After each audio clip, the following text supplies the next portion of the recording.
Hello everyone, कैसे हैं आप सब लोग। Welcome back to ICT virtual classroom Dehradun. मैं निखिल राणा। क्लास 9 का अपना मैथ्स का टॉपिक है जो हमारा वॉल्यूम एंड सरफेस एरिया, उसको कंटिन्यू रखेंगे बच्चों। एंड आज जो हम नया फिगर या नया चीज हम आज जानेंगे वो जानेंगे स्फीयर और हेमिस्फीयर के बारे में। ठीक है, तो आज हेमिस्फीयर, क्योंकि कोन और सिलेंडर, हालांकि सिलेंडर आपके सिलेबस में नहीं है बट फिर भी मैंने सिलेंडर्स के कुछ क्वेश्चन आपको कराए हैं एंड कोन से रिलेटेड क्वेश्चन भी आपको कराए हैं, तो वो हमारा लगभग सारा कंप्लीट हो चुका है।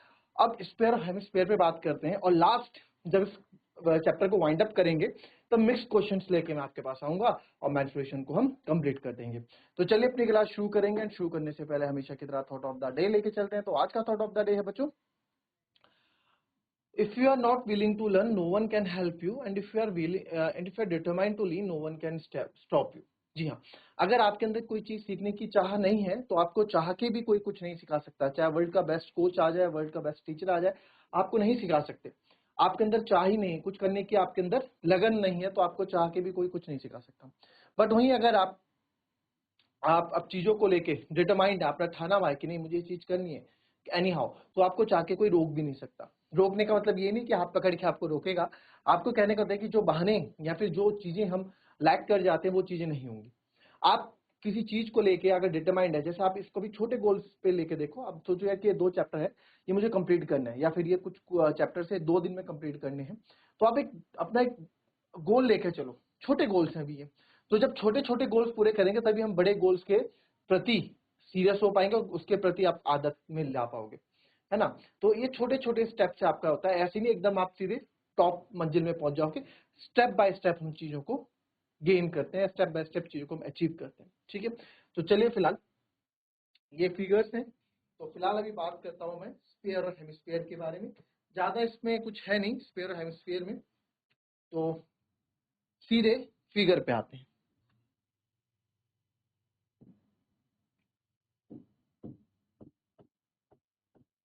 स्फीयर, जिसको गोला भी बोलते हैं। ठीक है, तो स्पेयर आपने, जो स्पेयर होता है, ठीक है, वो किस शेप में, अगर जैसे हमें, ठीक है, स्पेयर एक जैसे फुटबॉल हो गई, है ना, वो भी क्या है, एक स्पेयर है। ठीक है, तो स्पेयर एक गोला है सिंपल, जो जिसके अंदर वॉल्यूम एंड आपको सब चीजें मिलेंगी। ठीक है, तो स्पेयर जो है, स्पेयर गोले का जो क्षेत्रफल होता है, इसमें 2 ही चीज, जैसे हमारे पास एरिया जो इसमें होता है वो होता है 4 सर्कल के बराबर, 4 एरिया ऑफ सर्कल के बराबर। एरिया ऑफ सर्कल कितना होता है, पाई आर स्क्वायर, तो 4 सर्कल का एरिया कितना हो जाएगा, 4 पाई आर स्क्वायर। ठीक है, फिर इसके अगर मैं वॉल्यूम की बात करूं, यानी कि आयतन की बात करूं, तो वो हो जाता है बच्चों 4/3 पाई आर क्यूब। ठीक है, 4/3 पाई आर क्यूब। ये स्पेयर है, फुटबॉल, वॉलीबॉल सबने देखा होगा। तो एक स्पेयर का है। वृत्त क्या होता है ना, वृत्त 2D फिगर है उसका। वृत्त में क्या होता है, सर्कल में जो है बीच में जो है आपको प्लेन फिगर मिलेगा। वहां पे आपको, जैसे ये सर्कल है, ठीक है, ये आपको प्लेन फिगर है, यहाँ पे कुछ नहीं, यहाँ पे प्लेन है। बट ये जो है, जो स्पेयर होता है, जो उभरा हुआ होता है, गोल जैसा होता है, ये क्या होता है, अंदर से भरा हुआ होता है, इसके अंदर वॉल्यूम होता है। फुटबॉल के अंदर ब्लैडर होता है, गैस एयर होती है। ठीक है, तो वो हो गया आपका स्पेयर। स्पेयर यानी कि गोला। तो स्पेयर से अभी जैसे आपने पिछले, हमने, अगर मैं जैसे पीछे की बात करूं, कोई पीछे फिगर्स को हम लेके चलते हैं, कोई सा भी फिगर ले लेते हैं जो हमने पढ़ा था, कोई सा भी फिगर हम ले लें, जैसे सिलेंडर था। ठीक है, सिलेंडर था, तो यहाँ पे आपको कर्व सरफेस एरिया, वक्र पृष्ठ क्षेत्रफल भी मैंने बताया था, फिर टोटल सरफेस एरिया अलग होता है और वॉल्यूम अलग होता है। ठीक है, वैसे आपके हॉलो में हमने बात की थी, फिर हमने कोन में भी बात की थी, कोन में, शंकु में भी हमने बात की थी curve surface area, total surface area की, है ना, किस तरह से वॉल्यूम बनता है, सब आपको यहाँ पे मैंने बताया था, ताकि फॉर्मूले हम हमेशा याद रख सकेंगे, हम कभी इन फॉर्मूलों को भूलेंगे नहीं। तो वैसे ही आपका एक फॉर्मूला जो है वो स्पेयर से रिलेटेड का फॉर्मूला है, और इसको आप ऐसे भी समझ सकते हैं, एरिया मतलब एरिया ऑफ 4 सर्कल के बराबर, एरिया ऑफ 4 वृत्त का क्षेत्रफल के बराबर होता है इसका एरिया। 4 वृत्तों को अगर मिला दें तो वो एक एरिया, एक क्या बनता है, एक स्क्वायर बनता है। ठीक है, तो ये तो बहुत सिंपल है, 4 pi R square and 4/3 pi R cube. इसको लिख लेंगे पहले, फिर आगे बढ़ेंगे अब।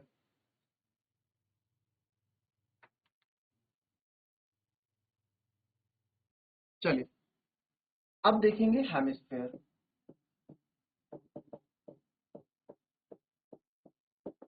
हेमिस्फेयर यानी कि अर्धगोल।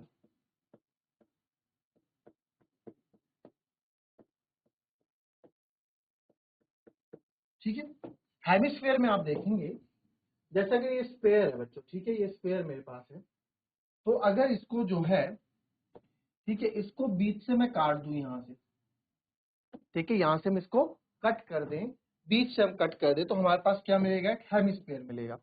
हेमिस्फेयर मतलब ये हो गया आपका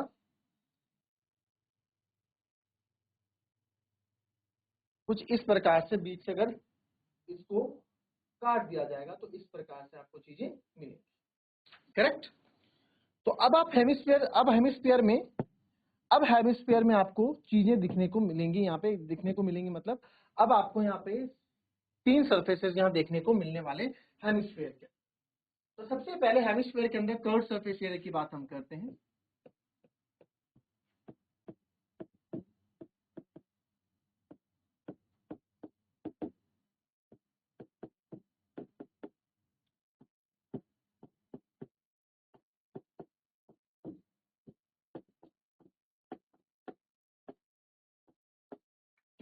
वक्र पृष्ठीय क्षेत्रफल, ठीक है, वक्र पृष्ठीय क्षेत्रफल।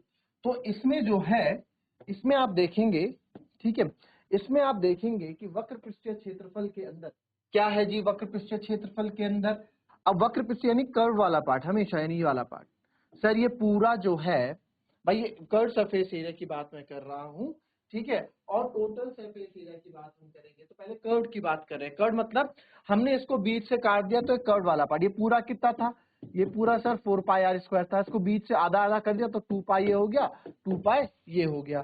तो कर्व सरफेस एरिया आपका जो हो गया वो कितना हो गया, स्क्वायर का आधा यानी कि 2 पाई आर स्क्वायर। ठीक है, ठीक है जी।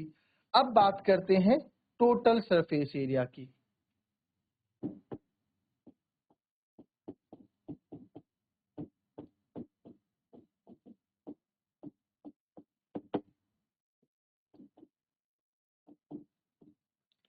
टोटल सरफेस एरिया की, टोटल सरफेस एरिया कितना होगा जी, सर इसमें टोटल भी है, बिल्कुल, जैसे कोनर्स में टोटल था, इसमें भी आपको टोटल दिखेगा। कैसे दिखेगा जी टोटल, अब आप ध्यान से देखें, अगर मैं बात करूं, हमने काट दिया तो एक सरफेस तो आपका ये हो गया, जो आप लोग ये बोल रहे हैं ना, एक सरफेस तो हमारा ये हो गया भाई, ये भी तो सरफेस है, सतह है ना, और एक सतह अगर मैं बोलूं, एक सतह अगर मैं बोलूं तो एक सतह हमारी ये है, ठीक है, एक सतह हमारी ये है,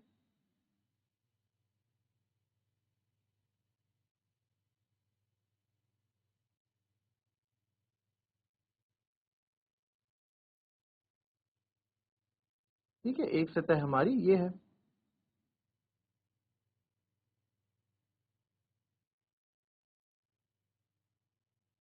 दिख गया एक सतह, हमने इसको काट दिया तो एक सतह हमारी ये होगी।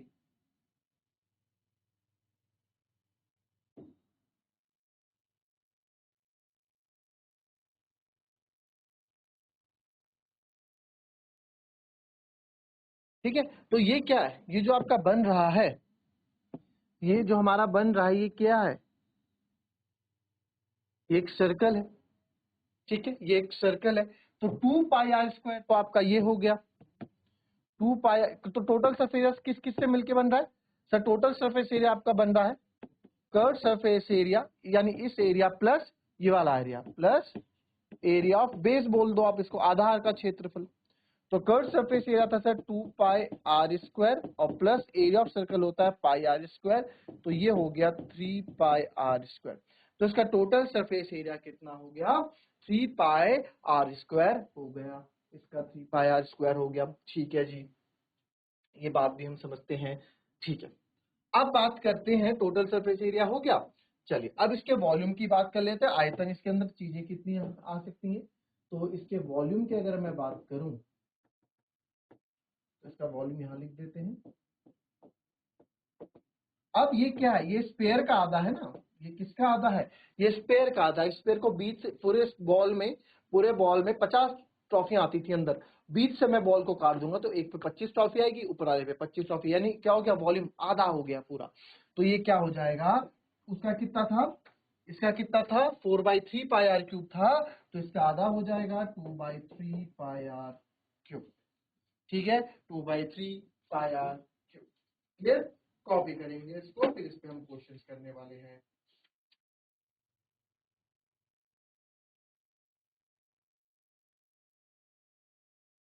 चलिए अब जरा क्वेश्चंस करेंगे इस पे।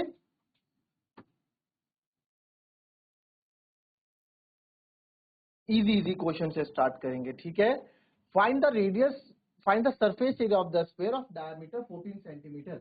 सरफेस एरिया ऑफ स्फीयर निकालो जिसका जो डायमीटर यानी व्यास जो है 14 सेंटीमीटर है। तो कोई ज्यादा तकलीफ आप लोगों को होनी नहीं चाहिए इन क्वेश्चंस को करने में। चलिए फटाफट करेंगे।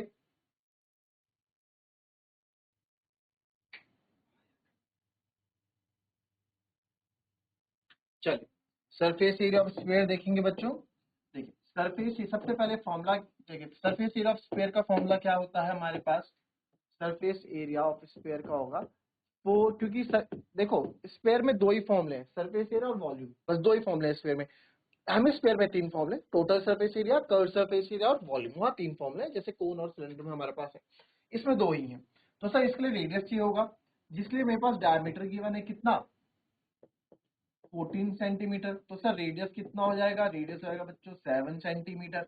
ठीक है, रेडियस कितना हो जाएगा 7 सेंटीमीटर। तो सर 7 सेंटीमीटर मतलब ये रेडियस 7 आ गया। तो लगाओ सरफेस एरिया का फॉर्मूला 4 पाई r²। बहुत इजी है, 4 पाई की जगह आपको पता है 22/7, r है 7 × 7। जब तक आपको पाई की वैल्यू दी ना जाए आप पाई में 22/7 ही रखेंगे, 22/7 ही रखेंगे। तो 7 से 7 कट हो गया, बस सारा गेम यहाँ पे कैलकुलेशन का है। 22 4 जा 4 7 जा 28, 22 तो 28 2 जा 56, 5 कैरी, 28 2 जा 56 और 5 616 सेंटीमीटर स्क्वायर। एरिया किस में होगा, एरिया जी स्क्वायर में होगा।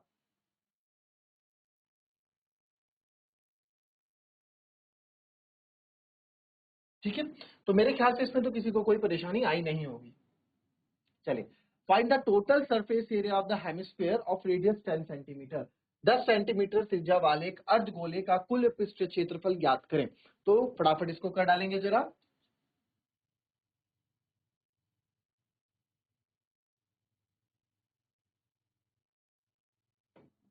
चलिए देखेंगे इस क्वेश्चन को।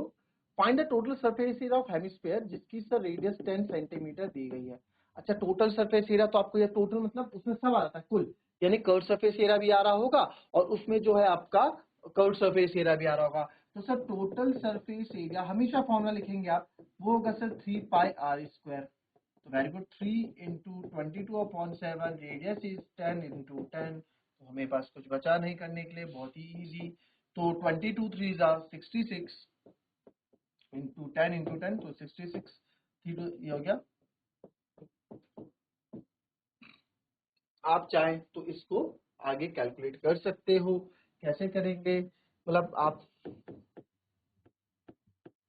7 9 जा 63, 6 में से 3 गए, 7 4 जा 28, 10 में से 8 गया 2, 7 2 जा 14, 10 में से 8 गया 6, पॉइंट लगाओगे 0, 7 8 जा 56, 7 5 जा 35, तो 942.85 आप ये भी लिख सकते हैं।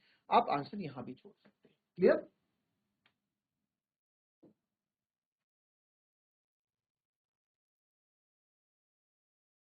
चलिए नेक्स्ट क्वेश्चन देखेंगे अब।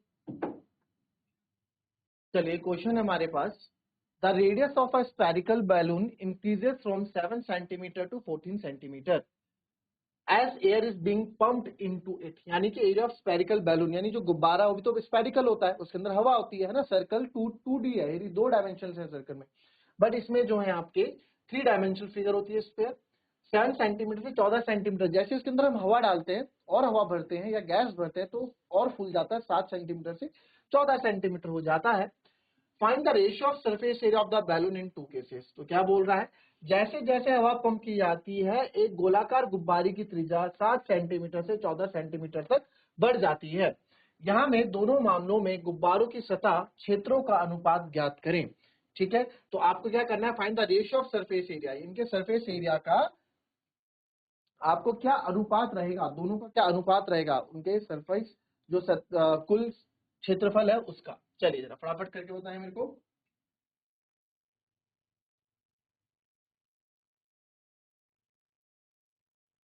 रेशियो निकालना तो आता है ना।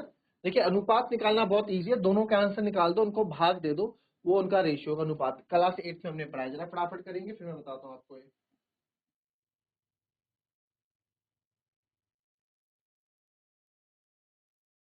चलिए इस क्वेश्चन को कैसे करेंगे ये देखेंगे। मान लेते हैं radius of spherical balloon increases from 7 centimetre to 14 centimetre. 7 centimetre से 14 सेंटीमीटर हो जाता है। तो पहले वाले को 7 सेंटीमीटर को R1 ले लेते हैं। लेट रेडियस ऑफ, ठीक है, रेडियस ऑफ बलून R1 कौन से वाला ले लिया हमने, जो 7 सेंटीमीटर है। फिर रेडियस ऑफ बलून R2 कौन सा ले लिया, दूसरा रेडियस 14 सेंटीमीटर। ठीक है, दोनों अलग अलग R1 R2 इसलिए लिए मैंने, अगर R लेता, दोनों को अगर त्रिज्या को मैं R लेता तो हम उसमें डिफ्रेंशिएट नहीं कर पाते कि कौन सा 7 वाला है कौन सा 14 वाला है। तो हमने R1 R2 अलग लिख दिया। एरियाज बीइंग पम्प्ड इनटू, अब इसमें जैसी जैसी एरिया, जैसे जैसे इसमें हवा भरी जाएगी, एयर भरी जाएगी, तो उसका एरिया बढ़ता जाएगा। तो इसमें लिखेंगे सरफेस एरिया ऑफ स्फेयर या surface area of balloon of radius R1। Sir R1 का रेडियस, ठीक है। देखो रेशियो, जब भी किसी का रेशियो निकालने की बात इन्होंने करी है तो रेशियो मतलब आप डिवाइड कर दो, ठीक है, या आप यहीं डिवाइड कर दो या अलग अलग निकाल के डिवाइड कर दो। तो मैं क्या करूंगा, मैं यहीं पे इसको जो है डिवाइड कर देता हूं ताकि रेशियो आ जाएगा। चलो अलग अलग कर देते हैं, छोड़ो। तो 4 पाई R1 स्क्वायर, तो सर 4 पाई 22। देखो अब एक चीज दिमाग में याद रखना कि आपको पता है जब रेशियो निकालना है तो हमने डिवाइड करना है, आपको पता है कि हमें भाग देना ही है। तो मैं पाई की वैल्यू रहने देता हूं, नहीं काटता, क्योंकि मुझे पता है पाई से पाई आगे जाके कट जाएगा। तो 4 पाई R1 कितना था, 7। तो 7 का मैं यहाँ पे क्या कर देता हूँ, स्क्वायर यहाँ पे लिख देता हूँ। ठीक है, यानी कि इसको इतना ही हम छोड़ देते हैं, इतना एरिया आ जाएगा। फिर सरफेस एरिया ऑफ बलून या फिर surface area of balloon after air pump, surface area of balloon after हमने क्या की, एयर उसने पंप की। कुछ भी लिख सकते हैं आप, जो आप बस अब समझ में आना चाहिए आप किसकी बात कर रहे हैं। आप ये R2 भी लिख सकते थे, ठीक है, वो भी जाएगा 4 पाई R, रेडियस की जगह R2 आ जाएगा। तो 4 पाई R2 मतलब सर 14 का स्क्वायर, मैं इतना ही इसको भी छोड़ दिया, सेंटीमीटर स्क्वायर। अब रेशियो निकालना है इनका, ठीक है, क्योंकि हमें रेशियो ऑफ सरफेस एरिया निकालना है। तो इसको आप मान लो, इसको हम मान लेते हैं सरफेस एरिया 1 है, और ये सरफेस एरिया जब हमने 2 हम निकाले, तो रेशियो निकाल रहे हैं इनका। तो सरफेस एरिया 1:2, सरफेस एरिया 2 का अगर हम रेशियो निकालेंगे तो कैसे आएगा, सरफेस एरिया 1 कितना है, 4 पाई 7 का स्क्वायर यानी 7 गुणा 7, और यहाँ है 4 पाई 14 गुणा 14। तो सिंपल है, 4 पाई से पाई कट गया, 7 दूनी 14, 7 दूनी 14। तो हमारे पास जो बचा वो बचा, ऊपर तो 1 बचा और 2 दूनी 4। तो देयरफॉर जो इनका हमारा जो आंसर आएगा, तो देयरफॉर आप लिखेंगे 1:4 हमारा क्या हो जाएगा आंसर, यानी 1:4 1:4 के उस पर हमारा आंसर हो जाएगा। ठीक है, आप इसकी लाइन ऐसे लिख सकते हैं, therefore the ratio between their surface area is 1:4। ठीक है, इंग्लिश में, हिंदी में लिख सकते हैं कि दोनों, तो इसी तरह जो है दोनों गुब्बारों के सतह के क्षेत्रफलों का अनुपात 1:4 होगा। ठीक है, इस तरह से आप लिखेंगे तो इजी है। रेशियो, जब भी रेशियो वर्ड आए घबराना नहीं है, या रेशियो मतलब भाग देना ही होता है, कंपैरिजन ही होता है। ये हम क्लास 8 में बहुत अच्छे से सीख चुके हैं, ठीक है। तो अब कल इसमें, अभी तो एडवांस क्वेश्चन कल अच्छे ऑल लेवल के क्वेश्चंस आपके करेंगे, ठीक है, स्क्वायर और हेमिस्फीयर के अंदर। तो मिलेंगे आपसे अपनी कल की नेक्स्ट क्लास में, तब तक के लिए be happy, be healthy and be safe. Thank you and have a nice day.